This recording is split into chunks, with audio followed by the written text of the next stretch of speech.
일장의 최리나입니다. 그리스 의회가 내년도 예산안 줄이는 긴축안에 승인을 했다고 하고요. 오바마 대통령은 재정절벽 협상을 이번 주 후반 시작하자라고 16일 날짜까지 못 박아 주었습니다. 그럼에도 불구하고 시장이 이 같은 호재성 뉴스에 반응하지 못한 채 코스피는 1900 회복이 상당히 어려워 보이는 그런 날이었는데요.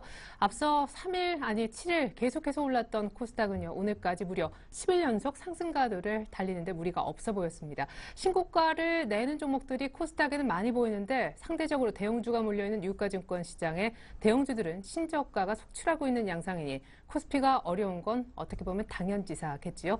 오늘 원달러 환율은 대외 우려에 2원 정도 갭업 출발했지만 막판 들어 하락 전환까지 하는 등 원화 강세 기조는 불변인 듯 싶었습니다.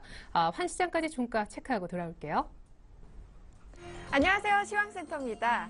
이번 주에는 EU 재무장관 회의를 비롯해서요. 굵직한 재정 글로벌 이벤트들이 줄줄이 예정돼 있습니다.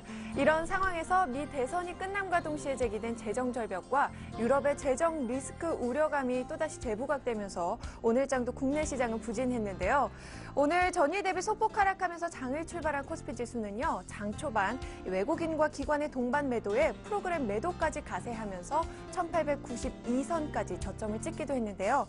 하지만 오후 들어서 기관과 프로그램 매도 물량이 급격히 줄어들면서 오늘장 낙폭을 소폭 만회한 모습입니다. 오늘 코스피 마감 종가입니다. 전거래일보다 한 0.1% 하락한 1900선에서 종가 기록했습니다. 오늘 수급 상황 살펴보겠습니다. 오늘 개인을 통해서는 한 800억 원 정도의, 개인을 통해서는 700억 정도의 매수 물량이 유입이 됐고요. 기관도 장중에 매도 포지션을 바꾸고 오늘 전환하면서 740억 원 정도 매수 물량이 유입이 됐습니다. 반면에 오늘 외국인의 매도세가 지수 발목을 잡았는데요. 외국인을 통해서는 한 1,500억 원 넘는 매도 물량 집계가 됐습니다. 이어서 코스닥 지수도 살펴보겠습니다. 코스닥 지수는 반면 열흘째 상승 행진을 이어갔습니다. 오늘 520선에서 여러 차례 상승과 하락을 반복했던 코스닥 지수는요. 외국인과 기관이 매수폭을 키우면서 반등에 성공했는데요. 오늘 코스닥 마감 종가입니다. 전거래보다 0.3% 상승한 521.44포인트에서 종가 기록했습니다. 코스닥 수급 내용 확인해 보시면 오늘 개인만이 차익 실현으로 대응한 모습입니다. 개인을 통해서 420억 원 정도의 매도 물량이 출회가 됐고요. 오늘 기관과 외국인은 동반 매수했습니다. 기관의 매수폭이 커 보이는데요. 330억 원 정도의 매수세로 오늘 거래를 마친 모습입니다. 이어서 환율 흐름 살펴보겠습니다. 환율은 미국과 그리스의 재정 리스크 우려에도 오늘장 하락세를 보였습니다. 오늘 장 초반부터 안전자산 수요를 부추기면서 상승 출발했던 환율은요. 수출업체들의 내고 물량이 지속적으로 출회가 되면서 장중에 하락 반전한 모습입니다. 오늘 마감 환율입니다. 전거래일보다 1원 하락한 1,088원에서 종가 기록했습니다. 이어서 코스피 시가총액 상위 종목 살펴보겠습니다. 오늘장 삼성전자는 0.3% 강보 합권에서 134만 5천 원의 종가 기록했습니다. 현대차도 장중에 상승 반전에 성공했는데요. 주당 2,500원씩 상승했고요. 반면에 기아차는 약세를 면치 못했습니다. 0.18% 하락하면서 56,500원의 종가 기록했습니다. 삼성생명도 0.33% 강보 합권에서 92,600원의 종가 기록했고요. 오늘 SK하이닉스는 0.4%가량의 약세를 보였습니다. 신한지주 역시 0.56% 하락했고요. 현대중공업도 3%대로 밀려나면서 20만 4,500원의 종가 기록했네요. 이어서 코스닥 시가총액 상위 종목 살펴보겠습니다. 셀트리온이 3% 넘는 하락세를 보였습니다. 오늘 주당 850원씩 밀려났고요. 파라다이스는 반면에 4% 넘는 강세를 보이면서 21,100원의 종가 기록했습니다. SK브로드밴드와 SM 역시 3% 넘는 강세를 보였고요. 반면에 서울반도체 0.7%가량 밀려나면서 21,500원의 종가 기록했습니다. 다음도 0.35% 약보 합권에서 오늘 거래가 종료가 됐고요. CJ ENM은 1.52% 상승 마감했습니다. 오늘장 동서 0.88% 하락했고요. GS 홈쇼핑 역시 1%대로 밀려나면서 15만 300원의 종가 기록했습니다. 이어서 오늘의 특징 업종 및 테마 종목 살펴보도록 하겠습니다.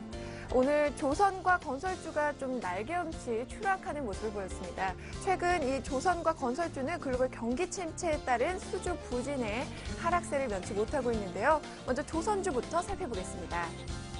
오늘장 조선주는 기관의 매도세에 낙폭을 줄이지 못하고 하락 마감했습니다. 현대중공업이 3%대로 하락했고요. 삼성중공업도 2.41%, 그리고 대우조선해양은 4% 가까운 하락세를 보였습니다.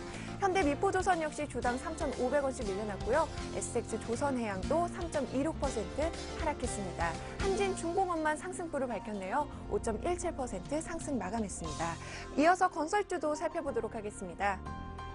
건설주는 외국인과 기관이 동반 매도 물량을 내놓으면서 역시 하락했는데요. 대림산업은 실적 부진과 검찰 압수수색에 이어서 계열사 3호의 유상증자 참여설 등으로 급락세를 면치 못하고 52주 신저가를 기록했습니다. 오늘 GS건설은 3.79%, 그리고 대림산업 2.39% 하락했고요. 현대건설 역시 주당 1,800원씩 밀려났습니다. 현대산업도 1.82%, 그리고 한라건설도 2.2% 하락했네요. 중국의 경제지표 회복에도 불구하고 정유화학주는 4분기 실적 부진 우려감에 외국인과 기관이 동반 매도하면서 하락했습니다. LG화학이 약보합권에서 30만 5,500원의 종가 기록했고요. SK이노베이션이 1.24%, 그리고 호남석유도 2% 넘는 하락세를 보였습니다. 금호석유는 주당 5,500원씩 밀려났고요. 한화케미칼 역시 1.11% 하락하면서 17,750원의 종가 기록했습니다. 반면에 음식료 업종은 외국인과 기관의 러브콜을 받으면서 강세를 보였습니다. 하이트진로는 일본 현지 계열사의 지분 매각을 추진 중이라는 소식에 5%에 가까운 강세를 보였는데요. 오레오는 3.76% 상승하면서 107만 5천 원의 종가 기록했고요. 하이트진로도 5.52% 강세로 33,450원의 종가 기록했습니다. 농심도 3.66% 상승했고요. 롯데삼강 오늘장 7% 넘는 급등세를 보이면서 74만 5천 원의 종가 기록했습니다. 국내 최대의 게임쇼인 지스타 2012 효과에 모바일 게임의 성장성이 더욱 주목을 받으면서 관련 업종들이 강세를 보였습니다. 오늘 게임비 9% 넘는 급등세를 보였고요. 위메이드가 5.71%, 그리고 컴투스가 주당 5,000원씩 상승했습니다. 조이맥스 역시 3.67% 강세로 31,100원에 종가 기록했네요. 유진기업이 전일 현직 검사에게 차명 계좌를 통해 6억 원의 뇌물을 제공한 혐의로 검찰의 압수수색을 받았다는 소식이 전해지면서 오늘장 급락세를 보였습니다. 주당 200원씩 하락했고요. 6.15% 하락세로 3,050원에 종가 기록했습니다. 중대형 터치스크린 모듈 업체인 트레이스가 윈도우 A 출시 효과로 주가가 5거래일째 연속 상승했습니다. 오늘 주당 250원씩 상승했고요. 6.94% 강세로 3,850원에 종가 기록했습니다. 마지막 종목입니다. 회사 정상화 기대감으로 웅진홀딩스가 나흘 연속 상한가를 기록했습니다. 오늘 주당 380원씩 상승했고요. 2,940원에 종가 기록했습니다. 지금까지 시황센터에서 김혜선이었습니다.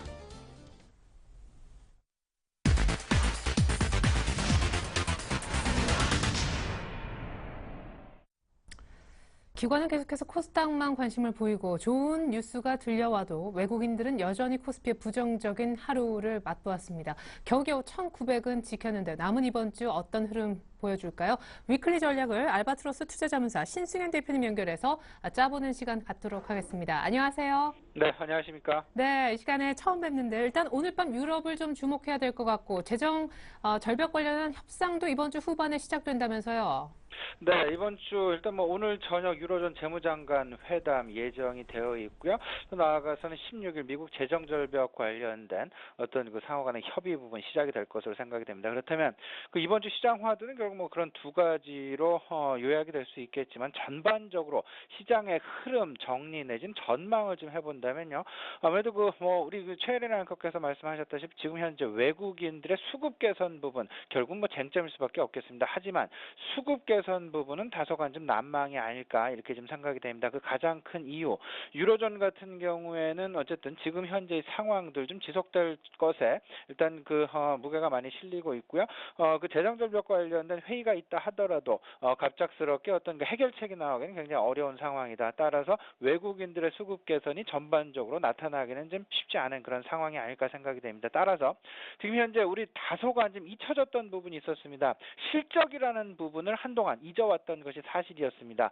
정치적인 이슈 다시 말씀을 드리면 G2 국가의 정권 이양 관련, 정권 교체 관련 그런 이슈들이 시장의 흐름을 크게 좌우했었기 때문에 실질적으로 실적 시즌 중앙에 있었음에도 불구하고 실적을 상당 부분 간과했던 것이 사실이었습니다. 하지만 최근 들어서 지난 주 후반부터 시장 내 크게 나타나고 있죠.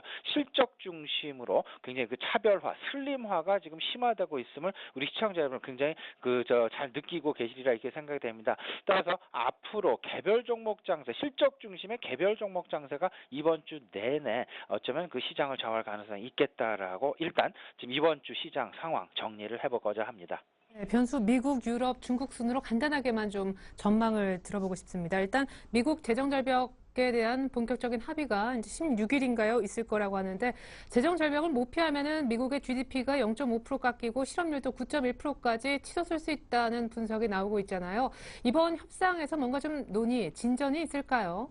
일단 우리가 시장 내에서 기대는 당연히 서프라이즈성 어떤 급격한 해소 부분 해결책을 마련하는 것을 기대를 하고 있습니다. 하지만 아무래도 좀 시간은 걸릴 것으로 이렇게 지금 생각이 됩니다. 다들 알고 계실 겁니다. 재정 절벽 이슈 결국은 이번 연말 그리고 내년 초가 되면은 조금은 더 강력하게 시장 내 우려감을 작용할 가능성이 있어 보이고요. 그때까지는 계속되는 공화당과 민주당 간 그리고 실질적인 정부의 어떤 입장 내지는 이런 부분들로 인해서 다소간의 갈등 예상되는 것이 사실입니다.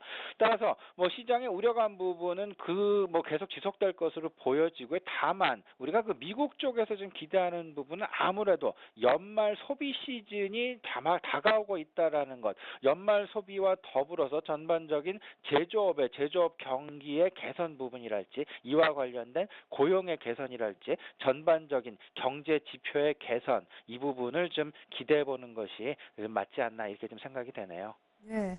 그리고 그리스가 이제 긴축 예산안을 승인했다고 들었는데요. 그래도 불구하고 구제금융을 오늘 밤 회의에서 받네 못 받네 여전히 말이 많더라고요. 독일은 굉장히 좀 부정적인 입장에 서 있는데 예상 어떻게 하십니까? 네, 계속해서 유로존 이슈는 지금 그리스, 스페인, 포르투갈 그리고 이제 독일로 이어지는 이런 상황이 아닐까 이렇게 생각이 됩니다. 그리스와 스페인, 포르투갈 이런 픽스 국가들의 어떤 재정 불안 부분 그리고 구제금융 관련된 부분 시장 내에서 기대 내지는 전망하는 이상도 이하도 아닌 수준에서 해결이 될 것으로 지금 생각이 되고 있고요. 따라서 유로존 문제는 아무래도 시장에 대한 영향은 제한적일 것으로 이렇게 좀 생각이 됩니다. 다만 우리가 좀 조금 더 눈여겨봐야 될 부분은 아무래도 독일의 경기 둔화 우려감이다라는 것, 계속되는 주변 국가들의 재정 위기로 인해서 전반적인 경기의 둔화가 지금 이제 계속해서 유로존의 마지막 등불이라고 할 수 있는 독일마저도 위태롭게 된다면 전반적인 주식시장의 침체 내진 주식시장의 어떤 갑작스러운 변동성 부분 아무래도 우리가 맞이하지 않을까 이런 생각입니다. 따라서 우리 시청자 여러분은 모두 다 독일 관련된 부분 아무래도 유로존에 대한 어떤 부분보다도 유로존은 독일을 우선해서 좀 쳐다봐야 되겠다라고 정리를 하겠습니다. 네, 미국은 재정절벽 우려도 있지만 어차피 시간 걸리니까 미국 연말 소비를 보자라고 하셨고 유로존은 그리스에 너무 휘둘리지 말고 독일 쪽 뉴스를 챙기자라고 얘기해 주셨습니다. 자, 그렇다면 14일 이제 제18차 다항대회가 폐막되는 중국 쪽 얘기를 좀 해보고 싶은데 일단 오바마의 미국 이제 시진핑의 중국 시대 새로운 G2 나라를 볼 것 같습니다.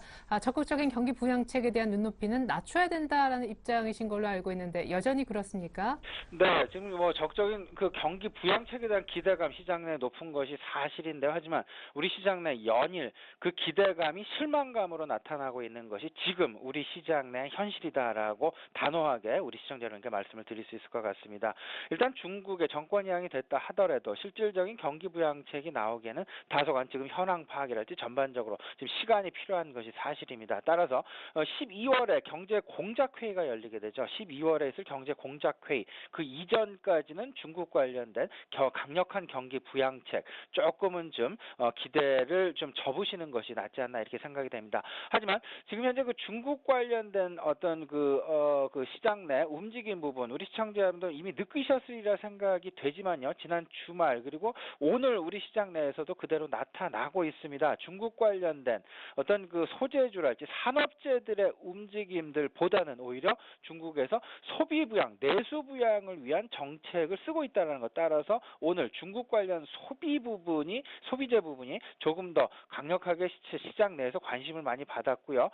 소재나 산업재 부분, 뭐 건설주도 포함이 되겠습니다. 건설 그리고 화학, 철강 전반적으로 지금 현재 우리 시장 내에 있는 그 대기업들 다 저 상황 안 좋았다라고 말씀을 드립니다. 이것 역시 중국의 경기 부양책 기대감이 결국은 서서히 튜닝이 돼가고 있는 과정이다라고 좀 보셔야 되겠는데요. 이때까지 중국의 경기 부양책하면 무조건 산업재, 소재주 쪽에 대한 관심이 많이 컸었던 것이 사실이었습니다. 하지만 지금의 중국의 경기 부양의 앞으로의 쟁점은 뭐냐면 내수 부양이 되겠습니다. 내수 소비를 부양한다는 그런 정책이기 때문에 지금 현재 먼저 중국 내수 관련주들이 우리 시장 내에서 빠르게 움직이고 있다는 거 꼭 체크하셔야 되겠습니다. 네, 그렇다면 이 같은 상황을 모두 종합해서 이번 주 어떻게 대응하면 좋을지 전략을 좀 여쭤보고 싶은데 미국과 중국의 그 변화된 상황을 모두 감안해 봤을 때 역시 소비주 쪽에서 좀 답을 찾아야 될 것도 같고요. 무엇보다 신고가 내는 종목들이 너무도 얄밉게 잘 가거든요. 안 되는데 영주는 계속 안 되는데 끝으로 조언 한 말씀 부탁드릴게요. 네, 우리 최혜리나 앵커께서 뭐 그대로 제가 하고 싶은 말씀을 그대로 지금 해주셨습니다. 두 가지 사실 말씀을 해드리고 싶은데 첫 번째는 어떤 그 소비 관련주 쪽에 계속해서 관심을 가져보자라는 말씀 좀 드려보고 싶었고요. 두 번째는 가는 주만 계속 가는 그 가는 주에는 분명히 이유가 있다라는 것입니다. 그 가장 근간에 깔려 있는 이유는 실적이다라는 것이죠. 이번 주 우리 시청자 여러분 다들 혹시나 좀 간과하고 계시는 부분이 있으실 것 같은데요. 이번 11월 15일이 3분기 실적 발표의 마감일이 되겠습니다. 그렇다면 아직 실적 발표를 안 한 중소형 기업들 많이 남아있죠. 그 실적 발표가 15일로 모두 다 막을 내리게 되는데요. 결국은 이번 주를 계기로 해서 이제 3분기에 대한 실적 부분, 결국은 그 펀더멘탈 그리고 이 부분에 대해서 조금 더 신경을 써야 되는 그런 상황이 나올 것이다라는 부분 말씀드려 보고요. 전반적으로 중국이라든지 미국이라든지 모두 뭐 투자 쪽보다는 소비 쪽에 관심이 많이 있습니다. 그렇다면 투자와 관련이 있는 우리 시장 내 대형주들, 특히 산업 관련주들이 되겠습니다. 이런 쪽보다는 아무래도 실적이 탄탄한 그리고 실적이 실질적으로 눈에 보이는 중소형주에 대한 관심을 갖는 것이 훨씬 더 좀 바람직한 그런 전략이 아닐까라는 그런 생각입니다. 마지막으로 한 가지 더 첨언을 해보면요.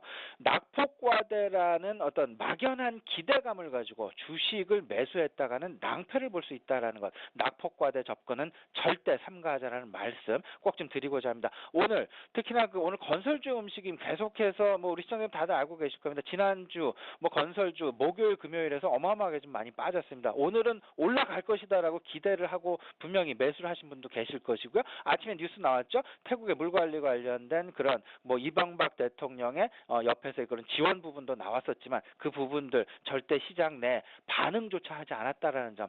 그렇다면 절대적으로 이런 주식들은 펀더멘털적으로 좀 접근을 해야 되겠다. 낙폭과대 무조건 접근은 삼가하자는 말씀을 마지막으로 드리고자 합니다. 네, 좋습니다. 볼만한 쪽은요, 실적되는 소비 관련 중소형주라고 종합해 볼 수 있겠네요. 지금까지 위클리 전략 알바트로스 투자자문사 신승현 대표님으로부터 들어봤습니다. 분석 감사합니다. 감사합니다. 네, 이어서 오늘장 수급 한정에서 분석을 좀 들어볼까요? 샘플러스 남은호 원장님 만나볼게요. 안녕하십니까? 예, 안녕하십니까? 네, 사흘 연속 파는 코스피 쪽의 외국인, 그리고 사흘 연속 코스닥에 관심을 보이는 기관, 수익률은 확실히 코스닥 중소형주에서 나오는 듯한데요.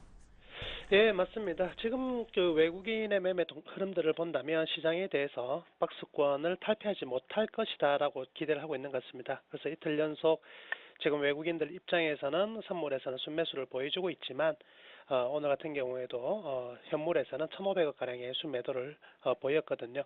반면 이제 외국인들이 오늘 장 초반부터 계속적으로 코스닥의 매수를 좀 상당히 좀 강화시키는 모습들은 좀 특징적인 부분이 아니었나. 즉 외국인조차도 이 중소형주 쪽에서의 어떤 그 상대적 강세를 어느 정도 염두한 투자가 현재 나타나고 있다 이렇게 볼 수가 있겠습니다. 우리 시장의 어떤 연기금의 계속적인 매수 오늘도 352억 정도가 순매수로 들어왔었는데요. 연기금이 올 한 해 당초 계획을 잡았던 부분들은 연기금 전체의 19.2%의 주식 비중을 만들어주겠다고 했었는데요. 아직까지 한 18.3% 정도밖에 집계가 안 되고 있거든요. 따라서 한 4조 한 7천억에서 5조 정도의 그 매수 여력을 가지고 있다 이렇게 본다면은요.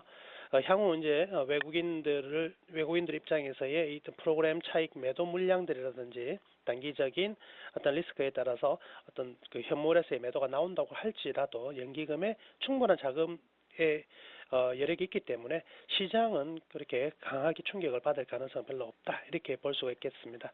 거기에 따라서 기관들도 좀 가볍게 시장이 일정 부분 대응하는 모습들이 현재 나타나고 있다 이렇게 볼 수가 있겠고요. 오늘 같은 경우에는 역시 장중에 장중 흐름을 본다면 외국인들은 거래소 위주로 계속적으로 팔아나가는 일련의 흐름들이 나타났습니다. 한 번도 매수의 흐름들을 보이지 않고 팔아나갔지만은 코스닥 쪽에서는 또 반대로 정확히 이제 순매수에 나서는 모습들이 나타났고요. 프로그램 같은 경우에도 오늘 전체적으로 기관 외국인 모두 다 순매수를 보이면서 일단 지수의 하락폭을 굉장히 좀 제한하는 흐름들이 나타났다고 볼 수가 있겠습니다. 네. 자, 업종별 현황을 좀 보면은요. 외국인과 오늘 기관의 매매 동향은 전혀 반대의 흐름들이 나타났지만은요. 그래도 동일한 선상에서의 어떤 그 방향을 보인 업종들이 있는데요. 대표적인 업종은 화학업종이 되겠습니다. 화학업종 같은 경우에는 외국인과 기관 모두 강한 순매도를 보였고요. 반대로 이제 전기전자업종은 최근 기관들 측면, 특히나 연기금 측면에서는 굉장히 좀 강한 순매수를 보여주고 있고요. 반면 외국인들은 전기전자업종에서 상당한 매도를 보이면서 반대로 운송장비 업종으로 외국인들도 매수에 계속 연일 나서고 있는 모습이거든요. 그렇지만 기관의 입장에서는 운송장비 업종 같은 경우에는 동반적으로 계속적으로 매도 물량이 흘러나오고 있다 이렇게 볼 수가 있겠습니다. 앞서 뭐 재료라고 볼 수 있는 내용들이 좀 나왔지만은요, 건설업 쪽에서는 금융투자업자를 제외한 대부분의 투자 매매 주체들이 매도를 하면서 일단 전체적으로 매도를 했고요. 외국인들 통신업과 금융업 쪽으로도 계속적인 매도가 나타나는 점은 오늘 시장의 특징적인 부분이라 할 수가 있겠습니다. 좋습니다. 업종별 수급까지 들어봤는데요. 그런 수급과 혹은 이슈까지 같이 얽혀서 오늘 종가가 굉장히 특징적이었던 그런 종목이 있나요? 예, 오늘 시장의 가장 특징적인 종목으로 우선 제일 먼저 꼽아본 종목은요, 제일모직입니다. 제일모직 같은 경우에는 오늘 장중 계속적으로 좀 하락세가 나타나면서 이 88,100원으로 계속 신저가의 흐름들이 지금 나타나고 있거든요. 이 제일모직 같은 경우에는 지금 3분기 영업이익이 800억 이상 상당히 좀 이렇게 부족하지 않는 이익이 나왔지만은 여기에는 한 130억 정도의 일회성 이익이 있었고요. 그렇다고 본다면 기존에 예측했던 컨센서스에서 전혀 미치지 못한다 쪽으로 이제 평가를 받고 있는 부분입니다. 근데 여기에서 끝나는 것이 아니라 이제 계속 전자재료 부분과 그리고 요즘 패션들을 보면은요. 저가 패션 같은 경우는 불티나게 잘 팔리고 있는데요. LG 패션이나 제일모직 등의 약간 고가 의류 쪽은요. 오히려 중국 모멘텀을 못 받기 때문에 주가가 좀 상승하지 못한 부분이 있었거든요. 이런 것들이 맞물리면서 4사분기 실적 또한 우리가 예상하던 기대치를 충족시키기는 힘들 것이다라고 보고 있는 것 같습니다. 자, 두 번째 종목은요. 이 게임비를 들 수가 있겠습니다. 오늘 9%대. 컴투스도 상당히 좀 상승세가 좋았고요. 위메이더도 상승세가 좋았는데요. 부산에서 이제 폐막된 지스타 2012, 즉 게임 박람회 같은 건데요. 이 끝나고 나서 오히려 모바일 쪽의 게임 사들에 대한 호평이 이어졌습니다. 과거의 경우에는 그 게임 박람회 같은 경우는 온라인 게임들이 다 차지하고 있었는데 모든 부스를요. 최근에는 이번 올해 같은 경우는 50% 정도가 이 모바일 게임주들이 전부 다 자리를 잡았다는 것은 이 향후 시장의 게임의 방향성이 어느 쪽에서 나타날 수 있느냐에 대한 어떤 방향성을 보여줬다고 볼 수가 있고요. 거기에 따라서 상당히 좀 강세가 나타난 하루였습니다. 자, 끝으로 특징주는 이제 화이트 진로를 뽑아봤습니다. 최근 음식료 업종과 그리고 뭐 저가 화장품 업종들의 강세들 계속 내수 경기 방어주의 성격으로 굉장히 많이 상승했었는데요. 그간 이제 며칠 동안 조정을 받고 있었던 화이트 진로 같은 경우에는 일본의 자회사 진로 INC 일본의 자회 100%를 보유하고 있는데요. 이 지분을 제3자 유상증자 배정을 통해서 일단 지분 매각이 이제 될 것이다라는 내용이 나오면서 일단 그렇다면 새로운 현금 창출과 재무구조에 상당히 도움이 될 것이다라고 보고요. 일단 화이트 진로에 대한 매수세 상당히 좀 많이 들어오면서 오늘은 5%대 상승을 하면서 마감이 되었습니다. 네, 무엇보다 앞서 오늘 제일모직이 정말 오래간만에 9만 원대에서 밀려버렸는데 이게 이 9만 원 하단이 한 2년 연속 이어졌던 박스권을 뚫어서 오늘 이렇게 급락한 것 같습니다. 제일모직 대응법만 끝으로 좀 추가 여쭈올게요. 예, 시장이 좀 비관적 내용 등이 상당히 좀 많이 나오면서 가격이 급락을 하고 있는데요. 일단 반등이 없이 지금 떨어지고 있는 부분이기 때문에 이런 부분에서는 보유하고 계신 분들이 따라가면서 추격 매도하실 필요는 없고요. 추가적으로 하락을 하더라도 조금 더 기다렸다가 반등 라인을 좀 보는 게 낫겠거든요. 그래서 반등 라인은 한 85,000원 부근이 될 것 같습니다. 기술적으로는 85,000원 정도 되면 이 부분에서 일정 부분 이제 매수세가 들어올 가능성이 굉장히 좀 높아 보이거든요. 그래서 85,000원 정도에서 반등이 들어온다면 그 시점에서 일단 1차적으로 반등이 나올 수 있는 구간 9만 한 2, 3천 원에서 9만 5천 원까지의 반등도 나왔다 간다는 것이거든요. 4, 4분기 실적 아직까지 많이 남아있기 때문에 그래서 지금은 따라가면서 추격 매도하기보다는 일단 8만 5천 원권 반등을 기다렸다가 9만 2천 원에서 9만 5천 원 라인에서 한번 팔아주고 다시 한번 확인하는 매매가 좋을 것 같습니다. 지금 팔지는 말자. 조금 기다리면 올라올 것 같으니까 팔아도 그때 팔자는 제일모직 팁이었습니다. 앞선 수급 분석까지 해주셨던 분 샘플러스 남은우 원장님이셨습니다. 감사합니다. 네, 감사합니다.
네, 보신 바대로 오늘 밤은 EU 재무장관 회담이 예정이 되어 있습니다. 아마 모르긴 해도 결과와 상관없이 내일 헤드라인 1번은 그리스가 구제금융을 받았는지 못 받았는지로 장식될 확률이 상당한데요. 그럼에도 불구하고 결과 나오기 전에 내일장 이렇게 해라 다이렉트 전략을 미리 짜보는 순서 가져보려 합니다. 오늘 함께해 주실 두 분의 전문가는요. 하나투자증권 올림픽 지점의 최홍중 과장님 그리고 텐스탁의 김선윤 대표님이십니다. 안녕하세요. 안녕하세요. 네. 자, 두 분께 미리 들어봤습니다. 내일장 필요한 다이렉트 전략입니다. 화면 먼저 보시죠. 내일장 다이렉트 전략 주식 살까요? 종목 선정 기준은요? 어떤 종목을 사볼까요? 세 질문 드렸더니 우리 최홍중 과장님은 여전히 연말 감안한 분할 매수, 김선윤 대표님도 지난주에 이어서 역시 매수 유효 1900 밑에서는 저가 매수가 가능하다라는 입장이십니다. 최홍중 과장님은 역시 실적이 되고 연기금이 사는 쪽, 그리고 김선윤 대표님은 기관이 사고 역시 실적이 되고 지난주에 IT를 얘기하셨는데 오늘도 배당주를 조금 관심 갖자라고 얘기를 해주셨습니다. 최홍중 과장님은 그래서 실적되고 연기금이 사는 SK이노베이션을 내일 한번 사보자. 김선윤 대표님은 통신주 KT를 갖고 나와주셨네요. 네, 언젠가부터 코스피는 박스권에 갇혀버리고 수익률은 딴 데서 나는 것 같습니다. 이런 가운데 최홍중 과장님께서는 내일 주식을 사도 되는데 연말을 감안하라고 하시네요. 지난주에도 10월보다는 11월 달이, 11월 달보다는 12월이 더 나을 거라고. 아직까지 시장 흐름은 10월 달에 좀 조정으로 왔지만 12월 달은 아무래도 상승적으로 잡고 있는데 아무래도 재정절벽 이슈가 있기 때문에 좀 시장에서 좀 발목을 잡는 것 같습니다. 근데 한 가지 짚고 넘어가야 될 게 재정절벽 관련 이슈들이 시장에서 이미 드러났던 부분 이고요. 사실 올해 타결이 될 가능성은 크지 않다는 부분이 어느 정도 시장에서 반영이 된 상황입니다. 그 재정절벽 관련해서 관련 예산 중에서 가장 중요한 부분들이 부자 감세 부분인데요. 네. 그 부자 감세에 대한 예산 부분이 한 30에서 한 40% 가까이 차지합니다. 그 부분은 오히려 내년 1분기로 넘어갈 수 있는 부분들이 더 많다는 부분이 시장에서 반영이 됐기 때문에 오히려 올해 안에 해결이 된다고 하면 오히려 긍정적인 이슈가 될 수 있을 거라고 보고 있고요. 하지만 지금 시장에서는 그것보다는 전체적인 흐름을 좀 더 중요시하기 때문에 좀 영향을 받고 있는 것 같습니다. 어차피 재정 결백에 대한 이슈들 시장에서 처음 나온 이슈들은 아니고 어차피 미국이 안고 있는 그런 부분들은 단기간 해결될 수 있는 부분은 아니기 때문에 오히려 이제 내년에 이제 관련 해결될 수 있는 이슈들 그런 부분에 좀 초점을 맞추고 돼야 될 것 같고요. 그래서 1900선 밑에서는 여전히 연기금이 계속 할 수 있는 부분들이 있다. 오늘 이제 투자자들 매도 동향 잠깐 보시면 연기금들이 오늘도 이제 매도 아침에 빠졌다가 좀 사는 움직임이 계속되고 있고요. 네. 국가지자체 같은 경우도 오늘 매수가 들어왔던 부분인데 옵션 만기일 날 부담감 물량을 털어내고 다시 매수에 들어온 상황입니다. 네. 1900선 밑에서는 지금 연기금이나 국가지자체도 다른 뭐 채권이나 이런 쪽에서 수익을 볼 수 있는 구간이 안 나오기 때문에 주식적으로 본격적으로 들어올 수 있다 그런 부분 볼 수 있고요. 1900선을 좀 중요하게 생각하는 부분들이 1900선 미만 부분은 퍼가 9배가 안 되는 상황입니다. 지금 현재 수준으로 보더라도 기업이익이 아무리 안 좋다고 가정을 하더라도 9배가 채 안 되는 상황이기 때문에 조금 멸수할 수 있는 부분들이 있다. 연기금뿐만 아니라 국가지자체들도 매수가 들어올 수 있는 상황들이 연출될 수 있기 때문에 시장을 너무 부정적으로는 보실 필요는 없을 거라고 생각을 하고요. 네. 저번 주에 제가 글로벌 주식형 펀드로 자금 유입이 됐다고 하는데 이번 주에도 여전히 글로벌 주식형 펀드 자금 들어오고 있습니다. 근데 한국 시장으로 상대적으로 들어온 양이 많지 않기 때문에 향후 들어올 수 있는 부분이 향후에는 좀 더 많을 수 있지 않을까 이렇게 보고 있고요. 상대적으로 자금 유입이 적었던 부분들 연말 시장 같은 경우는 이제 12월 이제 선물 옵션 동시 만기 전까지는 조금 더 끌어올 수 있는 여지가 있다고 생각을 하기 때문에 조금 더 분할 매수 관점에서 좀 시장을 대응하시면 될 것 같습니다. 예. 연기금 그리고 외국인도 지금보단 조금 향후 나은 수급에 대한 기대감이 있으신 것 같습니다. 그리고 재정절벽 관련해서는 올해 안에 뭔가 타결되긴 좀 어렵겠고 그나마 만약에 좋은 합의 소식이 나온다면 그건 분명 호재이다라고 얘기를 해주셨습니다. 자, 김선현 대표님은 제가 기억하기로 지난주에요. 이미 대선을 치르기 전에 미국 대선의 어떤 불확실성 그리고 유로존 리스크에도 불구하고 여전히 사야 된다라는 관점이셨었는데 코스피는 좀 가는 것 같더니 다시 빠졌어요. 네, 일단 1900포인트 부근에서는 항상 사는 관점을 제가 유지를 지금 하고 있습니다. 그래서 그걸 고수하고 있는데 오늘 같은 시장에도 일단은 오전부터 일단은 뭐 제 코스피 분봉 차트를 열어놓는데 1900포인트 아래에서 일단 기관들이 다시 한번 매수가 들어와 주면서 오전 11시 반을 기점으로 해서 기관들이 순매수가 지금 꾸준하게 들어와 주면서 오늘 이제 거의 1000억 이상 매수가 좀 들어간 부분이 확인이 됐습니다. 그래서 기관들은 여지없이 일단은 1900포인트 아래 부분에서는 계속적으로 매수가 들어오기 때문에 일단은 그 점을 확인하실 필요가 있어 보입니다. 일단 외국인들 매도를 나가긴 하지만서도 외국인들은 일단 전체적인 글로벌 시장 자체를 보고 판단하는 경향이 좀 강하기 때문에 일단은 뭐 스페인 문제도 있고 그리스 문제도 있고 해서 아직은 조금 지켜보자는 입장으로 대응하는 것으로 판단이 됩니다. 그래서 일단은 현 시장에서 국내 시장에서는 기관들을 좀 믿고서 또 투자하실 필요가 있지 않나. 그래서 확실하게 저점에서 잡으실 분들이라면은 연기금에 매수하는 그 종목들이나 연기금 매수 시점을 좀 보시고서 파악하는 게 가장 도움이 좀 많이 되실 것 같습니다. 그래서 그렇게 파악하시면 될 것 같고 지금 전반적으로 이제 시장 상황이 좋지만은 않습니다. 재정적인 문제 자체가 저는 무조건적으로 올해 안에 일단은 해결이 된다고 판단하고 있습니다. 일단은 16일 날 같은 경우 좀 오바마 대통령이 본배에 있는 공화당 의장하고 그다음 의회 지도부를 백악관을 초청을 해서 일단 부자 증세를 둘러싸고 있는 입장차를 좀 좁힐 것으로 판단이 되고 있는데 이 부분이 만약에 아무리 그 합의가 실패할 경우에는 재정 절벽 자체가 올해 말까지 끝까지 조금 심각하게 갈 가능성이 높고 아닌 이상은 이번 달 안으로 좀 빨리 처리가 될 가능성이 있습니다. 그래서 일단은 합의가 만약에 안 되더라도 재정 절벽 문제는 올해 안으로 무조건 해결이 가능합니다. 그래서 그 걱정은 하실 필요는 없어 보이고요. 오히려 상승하는 쪽으로 바닥을 잡으시되 1900포인트 아래 잡으신 게 나아 보입니다. 자, 여기서 또 하나 이제 호재가 좀 나올 것 같습니다. 자, 중국 쪽 관련해서 새롭게 얼마나 많은 이제 자금을 시장에 풀어주느냐 문제가 발생할 것 같은데 일단 그 부분까지 가세한다면은 어느 정도 좀 시장을 상승시켜서 다시 한번 상승 쪽으로 자리 잡지 않을까 판단이 되고 있고 그리고 스페인 문제가 좀 악재로 자리 잡고 있긴 합니다. 하지만 그래도 일단은 그리스 부분에 있어서는 독일 쪽이 또 다시 한번 반대가 나올 가능성이 있습니다. 2차 부분에 대해서. 하지만 그 부분 자체가 또 해결이 되리라 판단이 합니다. 만약에 그리스가 2차 구제금리 자체가 해결이 되지 않는다면 디폴트 문제를 넘어가는 부분이 되기 때문에 독일에서 굉장히 또 큰 타격을 받게 됩니다. 그래서 그 부분은 또 안만이 해결되리라 보고 있습니다. 제가 좀 너무 긍정적으로 말씀을 드렸지만 항상 이런 식으로 해서 얘기가 또 흘러갑니다. 또 아무래도 그 오늘 저녁에 또 이후 재무관장관 회의에서 입장차를 말할 때 결론은 내지 않을 것이라 봅니다. 그래도 조금은 네. 긍정적으로 또 한번 말을 하지 않을까. 그래서 시장이 조금 다시 한번 안정 기미에서 다시 한번 상승 준비를 하지 않을까 좀 보여집니다. 네, 좋습니다. 자, 1900 정도에서는 언제나 분할해서 계속 사 모아가는 전략, 김선윤 대표님이 얘기해 주셨고, 연말엔 지금보다 조금 더 장 자체가 좋을 거기 때문에 역시 지금 분할 매수하자. 두 분의 의견 들어봤는데, 어느 쪽에서 뭘 살 건가에는 지금부터 그 얘기를 좀 해보겠습니다. 전 사실 10일 연속 오르는 코스닥을 무시할 수 없다는 생각이 드는데요. 두 분의 선정 기준은 또 그리 바뀐 게 아닌 것 같습니다. 우리 최영준 과장님은 실적주, 그리고 연기금이 사는 종목을 보자라고 하셨는데, 최근 어닝 시즌 진짜 끝나고 나서 이 실적 중심으로 주가 차별화가 뭐 개그의 얘기처럼 심해도 너무 심하지 않습니까? 지금 이제 네. 자동차주를 제외하고는 실적 관련주들 움직임 좀 많이 등락이 심해지고 있는 상황들인데요. 네. 그렇다고 하더라도 실적 관련주들을 지금에서 배제할 수 있는 그런 부분은 아니라고 보고 있습니다. 현재 뭐 3분기 실적으로 인해서 뭐 실적이 안 좋았던 부분도 주가 반영돼 있고요. 그러니까 3분기 실적이 안 좋다고 해서 내년까지 실적이 안 좋은 기업들 같은 경우는 지금 배제를 해야 되겠지만은 3분기 실적이 잘 안 좋았다고 하더라도 4분기에 매출액 대비 영업이익이 크게 나올 수 있는 부분들, 내년에 실적이 개선될 수 있는 여지가 있는 그런 종목들은 여전히 시장에서 좀 관심을 두고 봐야 될 거라고 생각을 하고 있고요. 여전히 그러니까 말을 하자면 실적 턴어라운드 기업, 여전히 이제 적자에서 흑자로 전환할 수 있는 기업들, 그런 기업 위주로 조금 보시는 게 조금 안전판 역할을 할 수 있지 않을까 싶고요. 뭐 3분기 주가 변동폭이 어느 정도 컸던 부분이 있다고 하더라도 4분기 실적 개선 가능한 종목들, 그런 종목들 위주로 좀 접근을 하시는 게 조금 시장에서 조금 이제 바닥을 조금 확인할 수 있는 그런 부분이 여전히 지고 있고요.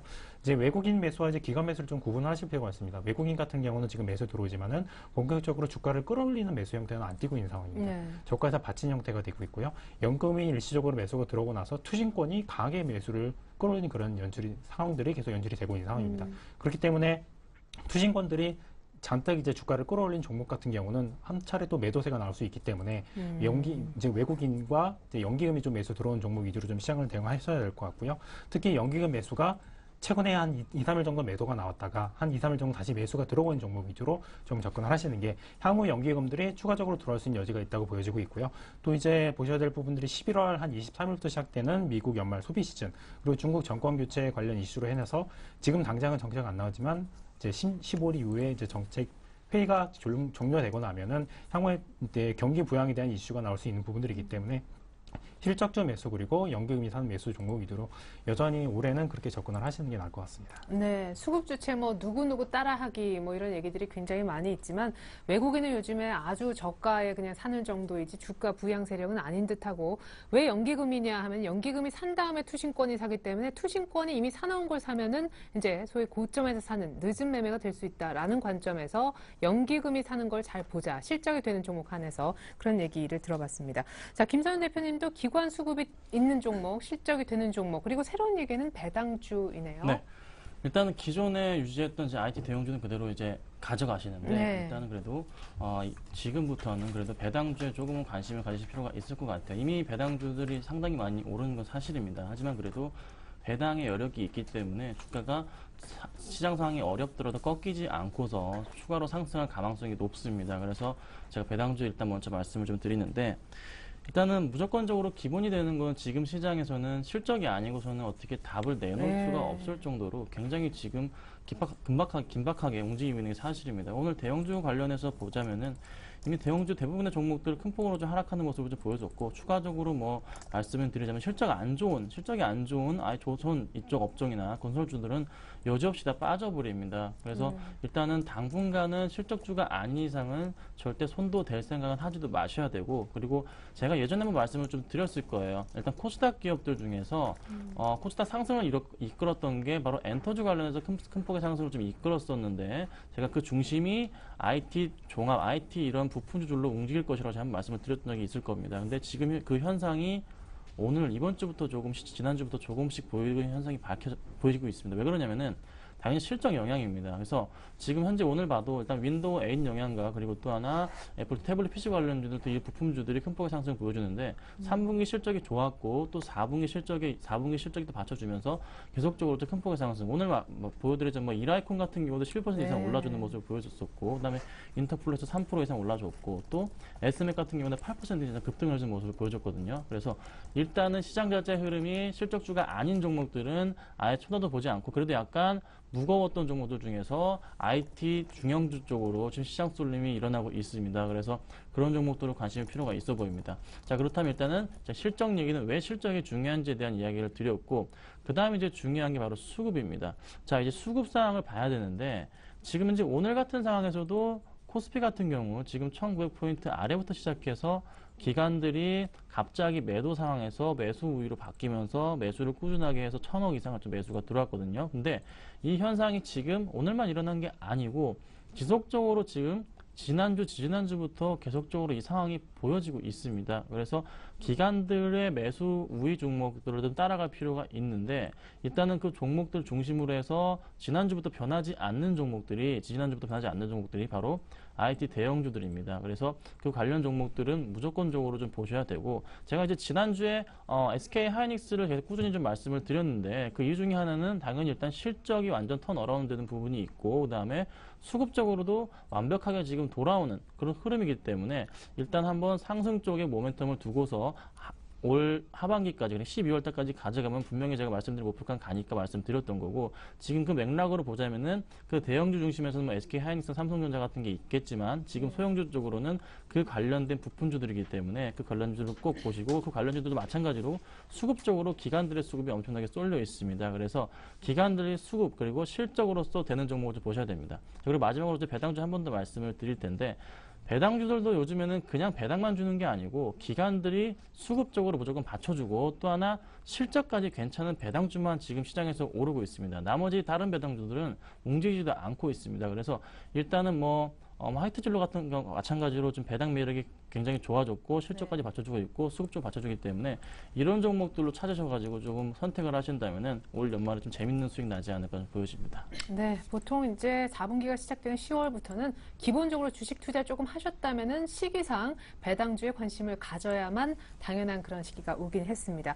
자, 그래서 뭘 살까요? 딱 한 종목만 부탁을 드렸더니 우리 최용준 과장님은 SK 이노베이션이요. 네, SK 이노베이션 최근에 좀 주가가 좀 무겁긴 했는데요. 그 예. 부분이 아무래도 유가가 좀 하락했던 부분이 영향을 미쳤습니다. 근데 유가가 지금 한 85불 이하에서는 조금 하반 경직성을 확보하는 부분들이 있기 때문에 그다음에 경기 우려에 대한 그런 부분이 어느 정도 반영이 됐다고 하고 있고요. 중간에 출렁거릴 수는 있겠지만 그 부분이 대세에 영향을 줄 거라고는 보지는 않은 상황이고요. 지금 SK 이노베이션 같은 경우는 아시겠지만 3분기 이제 실적 부분도 예상치와 부합하게 나왔습니다. 이제 매출액 부분은 약간 줄어들었지만 영업이익은 흑자 전환하면서 이제 2분기에 실적이 안 좋았던 부분에 우려를 좀 불색을 했고요.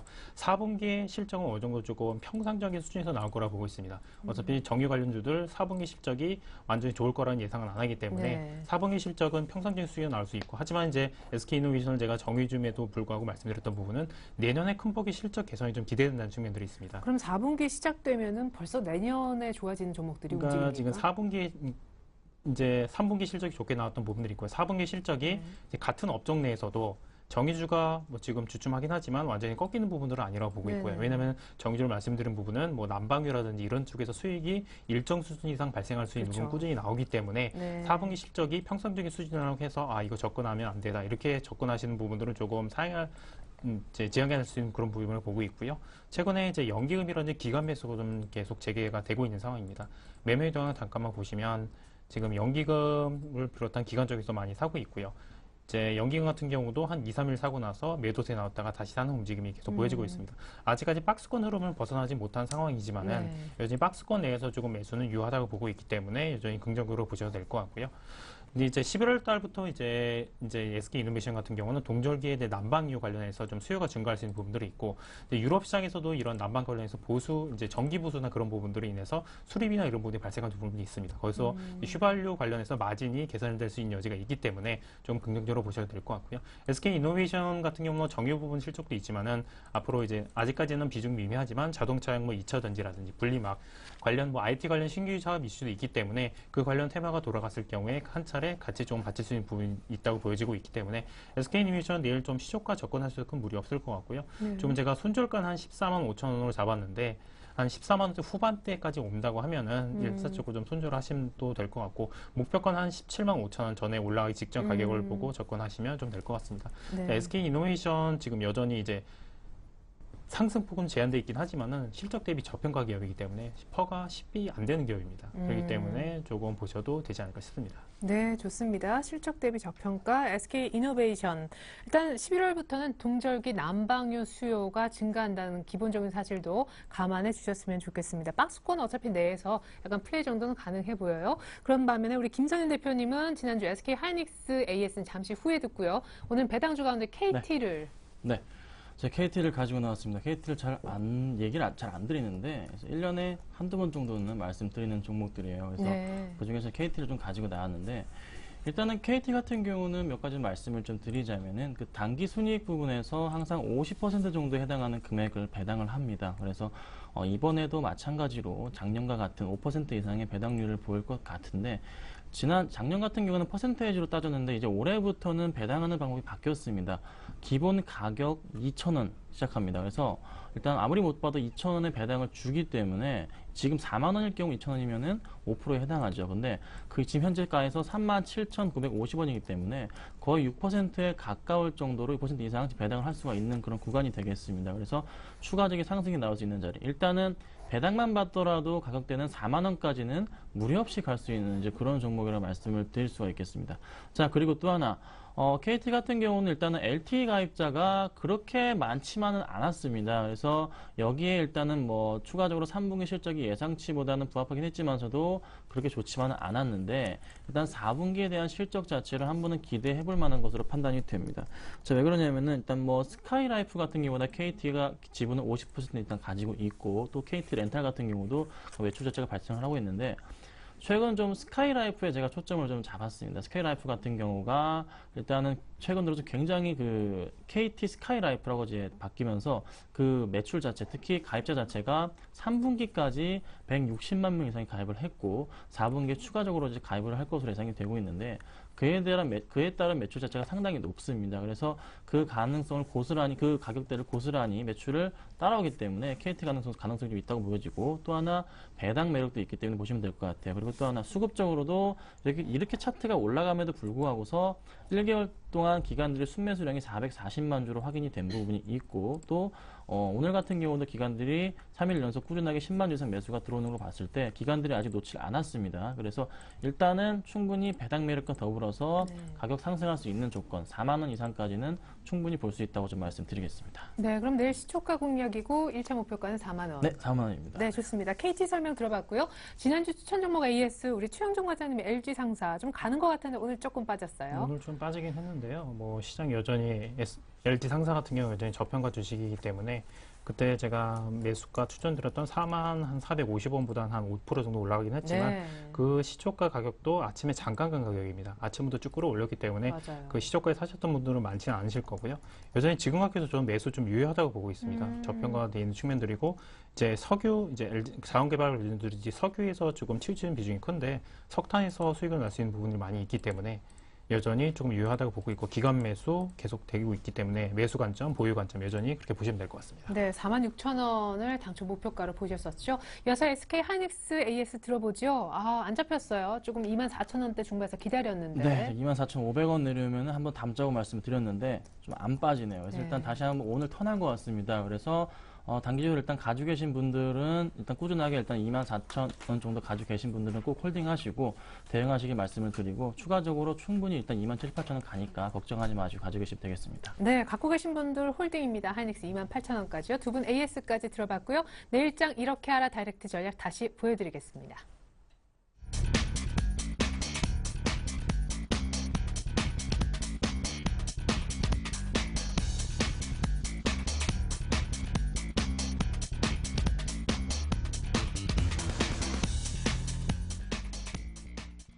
네, 오늘 함께해 주셨던 최영종 과장님, 김선윤 대표님과는 인사 나누겠습니다. 감사합니다.